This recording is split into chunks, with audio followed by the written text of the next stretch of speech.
Okay. अब ये chapter electrostatics, let's first discuss कि व्हाट इलेक्ट्रोस्टैटिक्स मीन। इलेक्ट्रो का मतलब हमारे पास क्या होता है?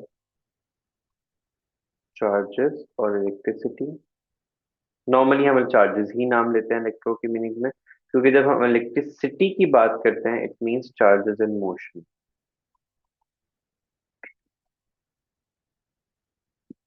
तो electro means charges, static means rest.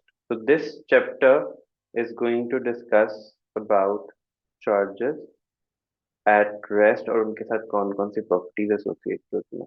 Basic knowledge हमें ऑलरेडी है कि हमारे पॉजिटिव एंड नेगेटिव चार्ज होता है। पॉजिटिव चार्ज की फील्ड लाइंस आउटवर्ड होती हैं, नेगेटिव चार्ज की फील्ड लाइंस क्या होती हैं? इनवर्ड्स होती हैं। Greater the magnitude of charge क्या होगा? Closer will be the field lines.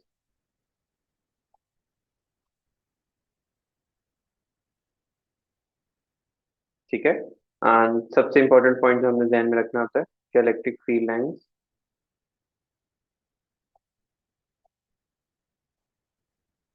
Never cross each other, because field lines vector quantity होती हैं and if they cross each other at any point it would show के they have two directional vector की सिर्फ एक direction होती है। ठीक है, because being vectors they can not have two direction.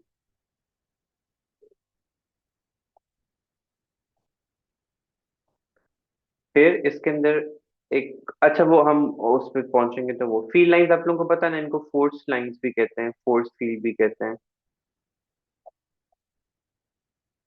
Because ये डायरेक्शन ऑफ फोर्स को इंडिकेट कर रही होती है।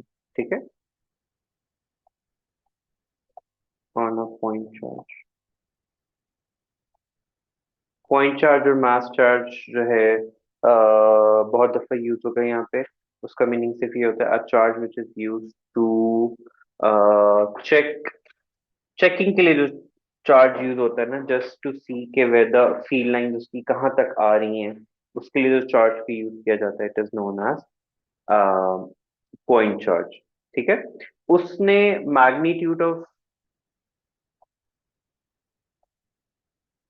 चार्ज अंडर टेस्ट को बिल्कुल भी इफेक्ट नहीं करता।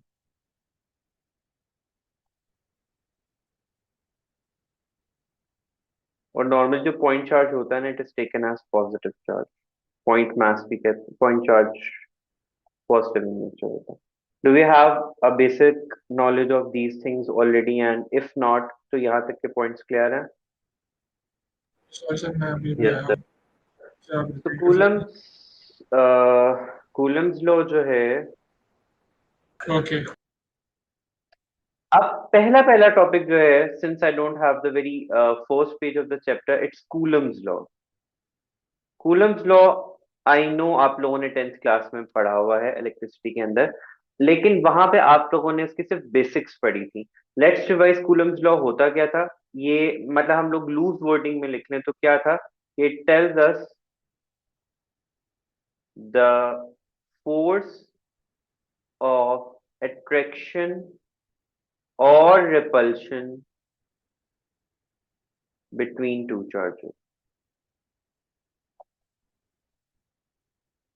जैसे ये दो चार्जेस ने बना के दिए मैं ना हमारे पास, ठीक है, ये दो चार्जेस Q1 एंड Q2 है, उनका magnitude of charge we don't know, हम उसको अभी यहाँ डिस्कस नहीं करें। They are place at a distance r from each other. अब ये दोनों अट्रैक्टिव फोर्स लगाएंगे, रिपल्सिव फोर्स लगाएंगे? फिर सलाह। एक दूसरे पे रिपल्सिव बुलाएंगे। रिपल्सिव लगाएंगे। उन रिपल्सिव, इस रिपल्सिव फोर्स का मैग्नीट्यूड क्या होगा वो हम किससे फाइंड आउट करते हैं? कूलम्स लॉ से। Okay, do we understand the basics of it what Coulomb's law is going to tell us? Yes sir. Okay, formula आप लोगों ने पहले ही पढ़ा हुआ है। क्या था इसका फॉर्मूला, थोड़ा थोड़ा याद है? कि force of attraction and yes repulsion is sir. Directly proportional to the product of the two charges and inversely proportional to the square of distance between them हमारे पास। तो जब हम उसको सिंप्लीफाई करते हैं उसके अंदर, तो when we combine these equations we get q1 q2 over r square, proportionality का साइन करेंगे तो we'll get k q1 q2 over r square, where k हमारे पास यहाँ पे क्या होता है, कांस्टेंट होता है, and its value is given as 1/4 pi absolute not. और इसका आंसर हमारे पास क्या होता है, 9 × 10⁻⁹ newton metre square into coulomb square. यहाँ पे जो एब्सोल्यूट नॉट होता है इसको कहते हैं परमिटिविटी ऑफ फ्री स्पेस। यानी जैसे लाइट है ना, इसको ऐसे समझो, जैसे लाइट है ना, लाइट की एक रेंज होती है ना फ्री स्पेस के अंदर की, वो वहां तक ही सिर्फ पहुंच सकती है।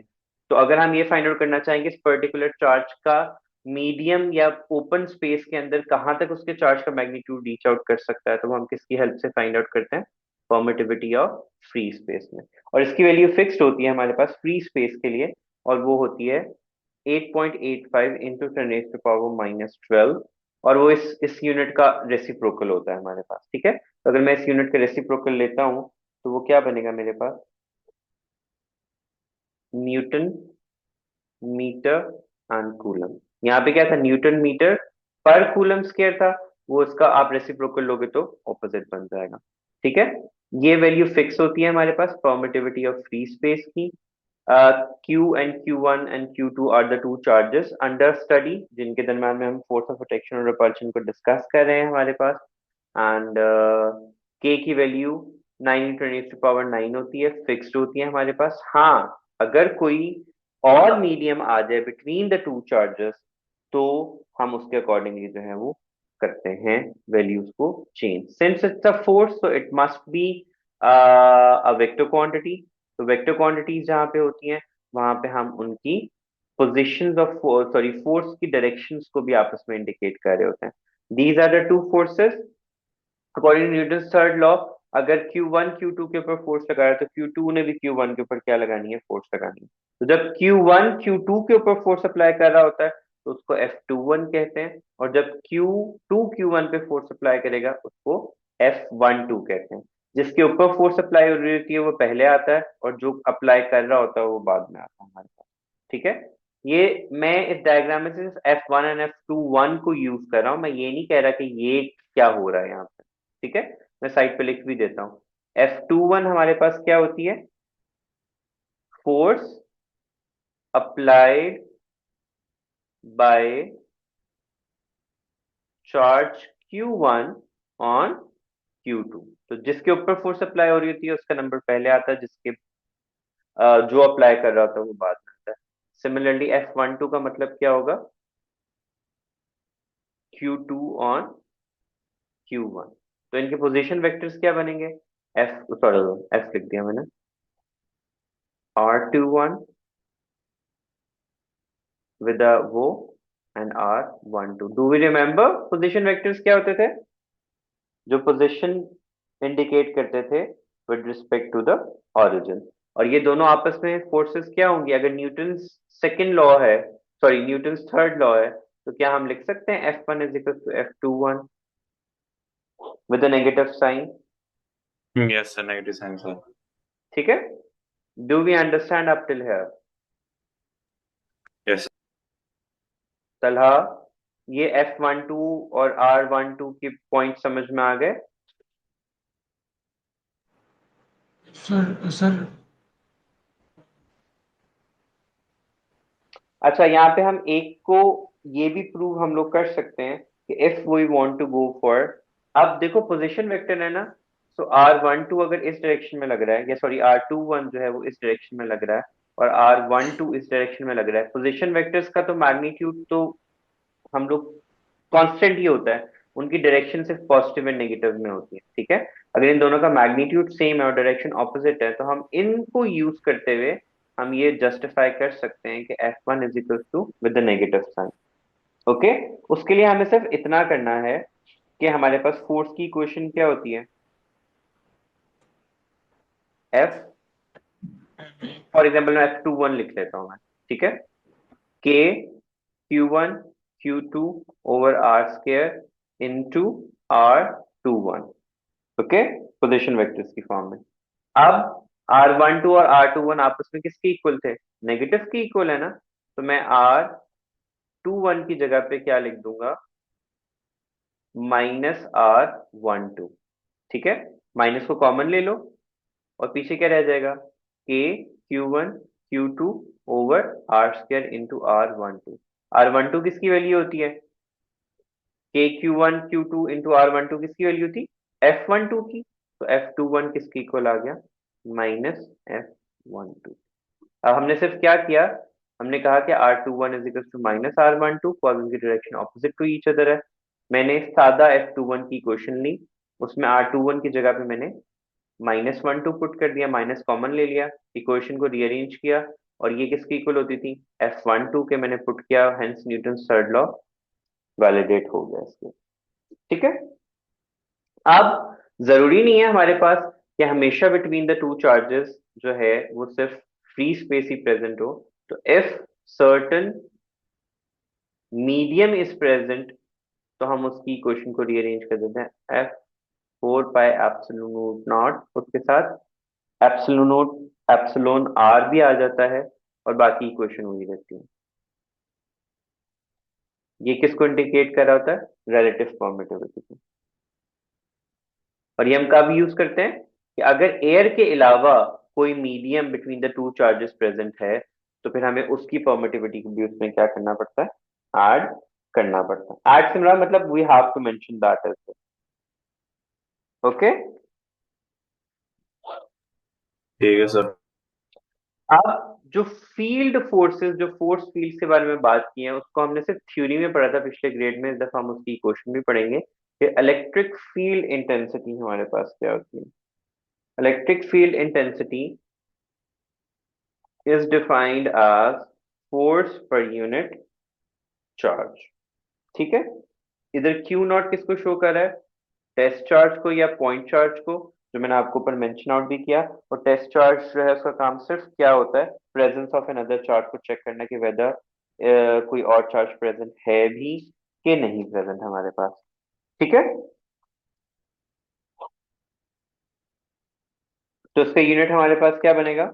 न्यूटन्स पर coulomb. Electric field intensity E के इक्वल होता है, E is equal to F O Q naught. और हमारे पास ये इक्वेशन बन जाएगी। क्यू नॉट को मैं बार बार बोल दूं, टेस्ट चार्ज है, और टेस्ट चार्ज का मतलब सिर्फ क्या होता है? It is used only to check whether an other charge is present और नॉट। यानी इफ वी थिंक के certain material is placed somewhere and it's charge, ठीक है, नॉट एनीथिंग एल्स, तो जब हम उसको उसके करीब लेके जाएंगे, तो अगर उसने उसको अपनी तरफ अट्रैक्ट कर लिया टेस्ट चार्ज को, इट मींस वो क्या है? नेगेटिव चार्ज है। और अगर उसने उसको रिपेल किया तो इट मींस वो क्या है? पॉजिटिव चार्ज है। क्यों? क्योंकि मैंने आपको बता दिया था स्टार्ट में ही, जो टेस्ट चार्ज होता है वो हमेशा पॉजिटिव इन नेचर होता है, और उसका काम सिर्फ प्रेजेंस ऑफ चार्ज को चेक करना होता है, इसके अलावा उसका कुछ भी नहीं होता। ओके, सो अगर हम इलेक्ट्रिक फील्ड इंटेंसिटी को लिखें दोबारा से, सॉरी, एफ की वैल्यू पुट कर दें। एफ की वैल्यू क्या थी? के क्यू एंड क्यू नॉट हम लगा देते हैं, क्योंकि दो चार्जेस अब क्या हैं? एक क्यू है और एक क्यू नॉट है, और क्यू नॉट हमारे पास क्या है? Test charge over R square. ये एफ की वैल्यू आ गई over Q naught. Q naught से कैंसिल आउट हो गया, और इलेक्ट्रिक फील्ड इंटेंसिटी का फॉर्मूला क्या बन जाएगा? Q over R square, which means electric field intensity depends only on the charge itself, not the force between the two charges. Okay? Electric field intensity has nothing to do with the next charge. Electric field intensity is a independent quantity and depends on the charge itself only. वो between two charges को नहीं deal कर रही होती। Electric field intensity का मतलब आपको बस इतना समझना है कि it has nothing to do with the other charge present, it only has to do with itself. तो अब हमने दो इक्वेशंस पढ़ ली, एक इलेक्ट्रिक फील्ड इंटेंसिटी की और एक कूलम्स लॉ की। कूलम्स लॉ हमेशा दो फोर्सेस पे डिपेंड, दो चार्जेस पे डिपेंड करेगा, Q1 Q2 over R square, और दोनों ही किससे प्रोपोर्शनल है?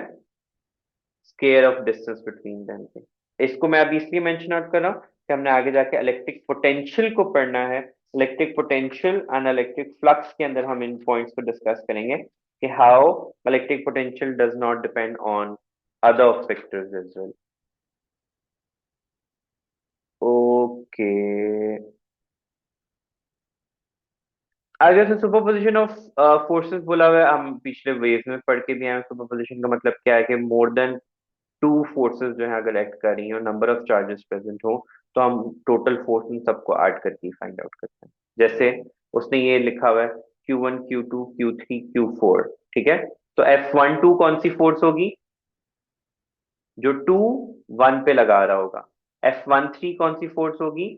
जो 3 1 पे लगा रहा होगा। और F14 कौन सी होगी? जो वो इसके ऊपर लगा रहा होगा। तो इन सब का ओवरऑल चार्जेस, इन सब की फोर्सेस को ऐड करके सुपरपोजिशन ऑफ फोर्सेस, मतलब एक फजूल सा पॉइंट उन्होंने ऐड किया है, बट यही है, इसके अलावा कुछ और नहीं। ठीक है, बिकॉज वेक्टर क्वांटिटीज हैं, वेक्टर्स को हमें पता है कि हम लोग ऐड करके ही फाइंड आउट करते हैं, और वह हेड टू टेल रूल के हिसाब से होता है। ये the region around the charge in which a test charge can feel an electric field is called an electric field. An electric field intensity is known as force per unit charge. उसने test charge को specially यहाँ पे mention out किया ताकि आप लोग ये ना लिखो कि F ओवर Q होता है। इसका मतलब चार्ज इटसेल्फ होगा, और Q नॉट का मतलब क्या होगा? नॉट का सिंबल हम लोग किसके लिए यूज करते हैं? टेस्ट चार्ज के लिए। तो इसलिए वो बार बार डेफिनेशन में भी टेस्ट चार्ज को मेंशन आउट कर रहा है।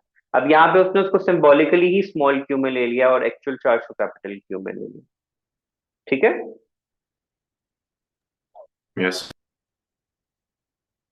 और उसने ये बोला कि it's always direct from positive to negative. हमें पता है कि जब हम फोर्स फील्ड लाइंस बनाते हैं तो हमेशा पॉजिटिव से नेगेटिव की तरफ ही होती हैं हमारे पास। ठीक है, बाकी इलेक्ट्रिक फील्ड लाइंस वो हैं, इमेजिनरी लाइंस है जो हमें डायरेक्शन ऑफ फोर्स के बारे में बताती हैं। पॉजिटिव चार्ज के केस में इट्स आउटवर्ड, नेगेटिव चार्ज की बेसिस पे it's inward, and between positive and negative charge positive से नेगेटिव की तरफ जाती है हमारे पास। और ये जो डिस्टेंस है between the field lines, it increases as you go away from the charge, because field lines ने क्या होना है? वीकर होना है। मैक्सिमम कहाँ पे होगा?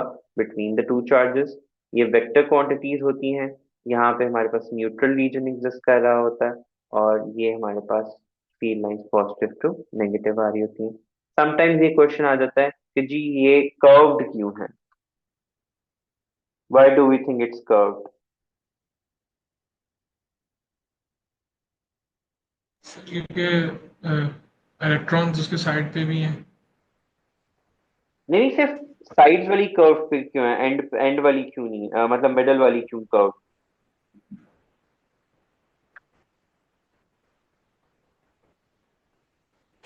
ये हमारे सर ने बताया था, No मुझे idea, याद sir. नहीं है। आउटसाइड इंटरफेरेंस होती है। ठीक है, जब आउटसाइड इंटरफेरेंस होती है तो फील्ड लाइंस जो है वो इफेक्ट होंगी उसमें, affected by outside interference। cause air में भी क्या होता है? चार्ज पार्टिकल्स प्रेजेंट होते हैं, दे जो है अप्लाई फोर्स ऑन इट, और फिर इस तरीके से चेंज होती है। ये फील्ड लाइंस के पॉइंट्स आपको आने चाहिए, ये मैंने आपको स्टार्ट में बता दिए थे कि ये कभी भी No. इंटरसेक्ट ईच अदर नहीं करती हैं। फील्ड लाइंस स्टार्ट और and at infinity for single सुना तो चार्जेस। नहीं है? Electric field lines फ्रांस ने force originates from a positive charge and ये क्या? terminates at negative. Tangent drawn to these lines, वो क्या कहता है?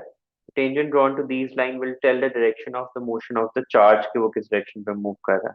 ठीक है, इसको आप ऐसे भी कह सकते हो, ऊपर वाली फील्ड पे बना लो कि अगर आप यहाँ पे होगे तो ये वो चार्ज इस डायरेक्शन में जा रहा था, इधर हो गए तो यहाँ पे, इधर हो गए तो इधर, but due to the interference of another charge उसने उसको क्या कर दिया? पुश। बट बेसिकली चार्ज जाना कहाँ पे चाह रहा था?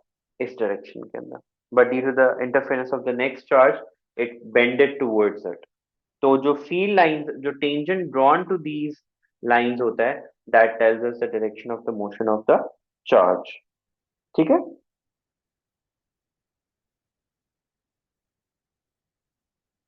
हम ये भी लिख सकते हैं कि electric field at that point B वो बता रहा होता है कि फील्ड इस पॉइंट पे किस डायरेक्शन में है हमारे पास।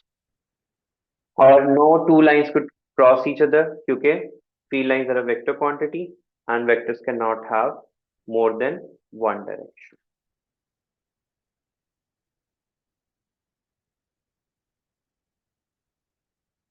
बाकी जितना ज्यादा हमारे पास फोर्स होगी, मैग्नीट्यूड डिफरेंस होगा बिटवीन द टू चार्जेस, हमारी फील्ड लाइंस उतनी क्या हो जाती हैं, कॉन्ट्रैक्ट हो जाती हैं। लास्ट पॉइंट में उसमें ये बता रहा हूँ। मैग्नीट्यूड ऑफ चार्ज इंक्रीज करने से फील्ड लाइंस पे कोई इफेक्ट पड़ेगा बिटवीन द टू चार्जेस? जी sir. Magnitude of the charge increase करने से फील्ड लाइंस की लेंथ पे कोई फर्क पड़ेगा बिटवीन द टू चार्जेस? ये पॉइंट मैं सिर्फ समझाने की कोशिश कर रहा हूँ कि ये पॉइंट समझ में आया है कि electric field lines have the tendency to contract in length. क्यों? कि अगर आप इनके मैग्नीट्यूड को इंक्रीज करोगे तो they will be pulled together with even greater force, तो उसकी लेंथ ऑटोमेटिकली क्या हो जाएगी, कॉन्ट्रैक्ट हो जाएगी। तो वो ये पॉइंट है। ओके सर, आगे समझ आ गया।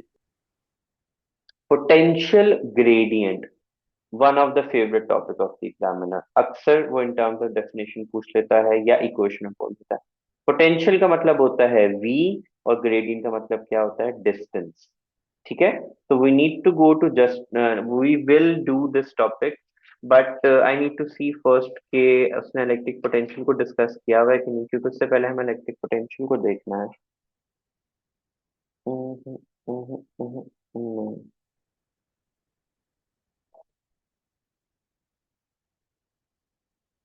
अच्छा, do you guys remember EMF and potential difference जो आप लोगों ने प्रीवियस ग्रेड में पढ़ा था?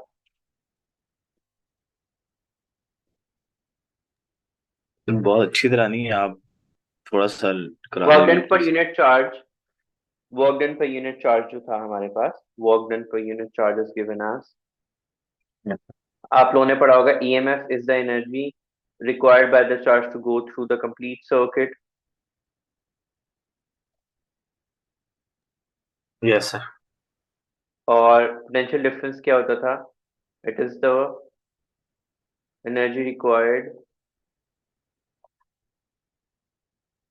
To go through one component only.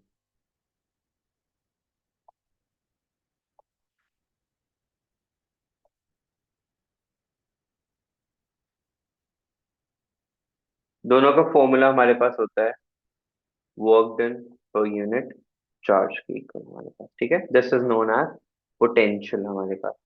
अब पोटेंशियल की ही बेसिस पे उन्होंने जो हमारे पास पोटेंशियल ग्रेडियंट है उसको डिस्कस किया हुआ है। वो ये कहता है, अब टेम्पलेट्स बनाएंगे कि नहीं, चलो मैं यहीं से रेफर कर देता हूँ आप लोगों को। वर्क डन किसके इक्वल होता है, एफ डी की इक्वल होता है, और एफ की जगह पे हम क्यू ई पुट कर सकते हैं क्योंकि इलेक्ट्रिक फील्ड इंटेंसिटी से हमने ये फॉर्मूला निकाला था। तो वर्क डन यहाँ से किसकी इक्वल आ जाएगा, ई एंड आर हमारे पास यहाँ पे किसको शो करा होता है, पोटेंशियल ग्रेडियंट को। अब इसने E इंटू आर की जगह पे V, उसने ऊपर डेरिवेशन करके दी है, नहीं उसने डेरिवेशन है की है नहीं, और डायरेक्ट वैल्यूज पुट कर दी है उसके अंदर। चलो हम कर लेते हैं इसको, आप भी अलग से कर लेते हैं। पोटेंशियल डिफरेंस जब क्रिएट होता है तो वो it is between two points होता है हमारे पास। सपोज हमारे पास पॉइंट ए एंड बी था, उसके दरम्यान हम लोगों ने ये कैलकुलेट किया, A B being the positive plate, A being the वो, ये हमारे पास, सॉरी, अगर बी पॉजिटिव है तो फील्ड लाइंस ऊपर जाएंगी नीचे की तरफ आएंगी?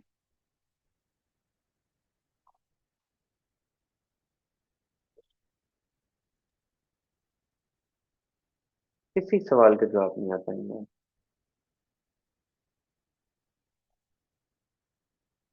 फील्ड लाइंस डाउनवर्ड, इसमें हमने एक चार्ज को रखा। अब नेचुरली वो किस में जाएगा, पॉजिटिव चार्ज किस डायरेक्शन में मूव करेगा, नेगेटिव की तरफ डाउनवर्ड। नीचे। ठीक है, with the force equals to q E के। ठीक है, we have to apply an opposite force in the opposite direction to keep it constant और stationary, to calculate the potential difference between it. ठीक है, तो जो हम ऑपोजिट, जो उसके ऊपर फोर्स अप्लाई करेंगे उसकी बेसिस पे हम इक्वेशन को क्या करेंगे, ड्राइव करेंगे। So let's say the potential difference between the to plates is हमारे पास VB माइनस VA, और पोटेंशियल डिफरेंस का फॉर्मूला भी हमने किया, किसके इक्वल होता है, वर्क डन पर यूनिट चार्ज के। वर्क डन इटसेल्फ किसके इक्वल होता है, FD के, तो हम FR ले लेते हैं यहाँ पे, just for the convenience. D भी ले सकते हैं, मुझे उससे भी कोई मसला नहीं है, दोनों लिख लो। अब डेल्टा D क्यों लिख रहा हूँ, क्योंकि चेंज ऑफ डिस्टेंस आया होगा, ट्रेवल किया हुआ है, अगर हम उसको फ्रीली मूव करवाएं तो वहां पे इसको पुट कर दो यहाँ पे। तो VB माइनस VA को डेल्टा V से शो कर देता हूं मैं, तो delta V is equal to F into delta D over Q। अगर F की जगह पे QE पुट कर दें हम लोग, ये आ जाएगा। अब हमें पता है कि फोर्स ऑपोजिट डायरेक्शन में लग रही थी और डिस्टेंस ट्रेवल वो किस डायरेक्शन में कर रहा था, डाउनवर्ड। तो दोनों के दरम्यान में थीटा एंगल कितने का बनेगा, 180 का। एंड वन वर्क डन है तो कॉज ऑफ थीटा आएगा, एंड कॉज ऑफ 180 क्या होता है, -1 की इक्वल होता है। माइनस। ठीक है, तो यहाँ पे हमारे पास क्या आ जाएगा, एफ, अब मैं ये जल्दी से दोबारा रिपीट कर दूं, वर्क डन क्या होता है, FD cause of theta, cause force upward लग रही थी, डिस्टेंस ट्रेवल डाउनवर्ड था, तो थीटा एंगल किसके इक्वल हो जाएगा, 180 के। तो यहाँ से वर्क डन किसके इक्वल हो जाएगा, -FT के। तो वही एफ की जगह पे QE पुट कर दिया, कॉज इलेक्ट्रिक फील्ड इंटेंसिटी हमें क्या बता रही थी, F ओवर Q। तो ये टोटल इक्वेशन क्या बन गई, -QE into delta D over Q। Q से कैंसिल आउट हो गया, so delta V is equals to minus E dot D। E किसके इक्वल आ जाएगा, minus delta V over D के। This is known as potential gradient. Do we understand the equation? Yes sir.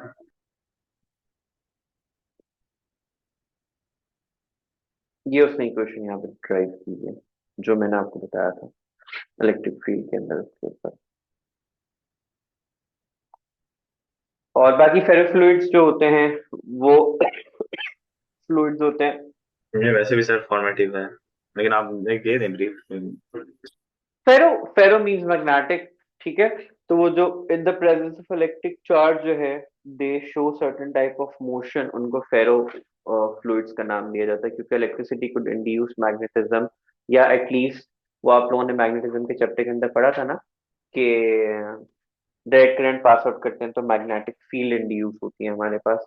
तो फेरो fluids के अंदर भी क्या होता है, डायरेक्ट करंट की प्रेजेंस के अंदर उसमें मैग्नेटिक फील्ड इंड्यूस होती है, जिसकी वजह से दे show attraction towards charge particle, और हम उन प्रॉपर्टीज को यूज करते हैं। और बाकी कोलाइडल सॉल्यूशंस तो आपको पता है ना क्या होते हैं, केमिस्ट्री में पढ़ा था, क्या होते हैं कोलाइडल। Yes sir. अब यही सर इनमें टॉपिक काफी याद, लार्ज पार्टिकल्स होते हैं, तो जो लाइट को क्या करते हैं, सर ये स्कैटर डिस्पर्स करते हैं कर बिलीव। देते हैं, हाँ स्कैटर कर देते हैं हमारे, ठीक है। Yes. So ferrofluid is a liquid which becomes highly magnetic in the presence of magnetic field, whereas ferrofluid is composed of very small nanometer sized particles of magnetite, hematite, or some other compounds containing iron in liquid. These particles are present in liquid. When there is no magnet around ferrofluids acts like a liquid. The magnetite particles move freely in the fluid, but when there is a magnet nearby, the particles are temporarily magnetized that react to the poles of the magnet, removing external magnetic field, disappears it. मेरे पास usually iron oxide, क्योंकि वो जो हम sand से भी लेते हैं हमारे पास, ठीक है। And the liquids are usually water or an organic solvent like kerosene. Ferrofluids are fascinating material with a variety of applications. Normally medical purposes के लिए इनको यूज किया जाता है, आगे लिखा भी हुआ है बायोसेंसिटिव तमाम चीजों के लिए। Okay, I hope you will be less worried for this chapter now, and that is the end of yes. chapter.